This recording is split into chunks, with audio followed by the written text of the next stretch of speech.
अस्सलाम वालेकुम। आज किला यूसुफ किचन में मैं आप लोगों के साथ एक बहुत ही अच्छी तरकीब शेयर कर रही हूँ, जो कि है पकौड़ा मसाला मिक्स।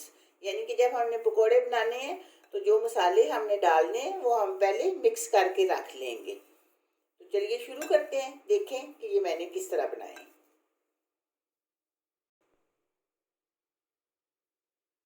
ये 2 टेबल स्पून मैंने खुश्क धनिया लिया है जो मोटा मोटा कुटा हुआ है, और 2 टेबल स्पून धनिया पाउडर लिए, 4 टेबल स्पून कसूरी मेथी है, 2 टेबल स्पून सुरख मिर्च है पिसी हुई, 2 टेबल स्पून कुटी हुई लाल मिर्च, 1 टेबल स्पून साबुत जीरा, 2 टेबल स्पून गरम मसाला, 1 टेबल स्पून हल्दी, 1 टीस्पून अजवाइन। ये ध्यान रहे कि अजवाइन 1 टीस्पून डालनी है। 1 टेबल स्पून अदरक का पाउडर। अगर आपके पास पाउडर नहीं है या आप फ्रेश डालना चाहते हैं तो आप ये फ्रेश भी डाल सकते हैं।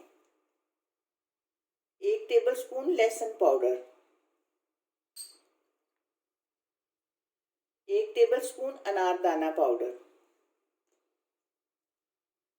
2 टेबल स्पून नमक।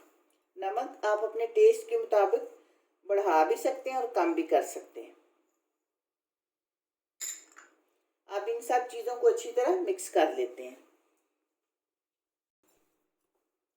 आप इन सब चीज़ों को हम अच्छी तरह मिक्स करके तो किसी एयर टाइट जार में बंद करके रखेंगे। अब मैं आपको बताती हूँ कि आपने इसका इस्तेमाल कैसे करना है। ये 2 टेबल स्पून आप 1 कप बेसन के पकोड़े बना रहे हैं तो उसमें ये मुनासिब होगा। फिर भी अगर आपको कम या ज़्यादा लगे तो ये आप अपने टेस्ट के मुताबिक कर सकते हैं। ये पकोड़ा मिक्स मसाला हमारा तैयार हो चुका है। अब हम इसे एयर टाइट जार में डाल रहे हैं और आप इसे 6 महीने तक भी महफूज रख सकते हैं।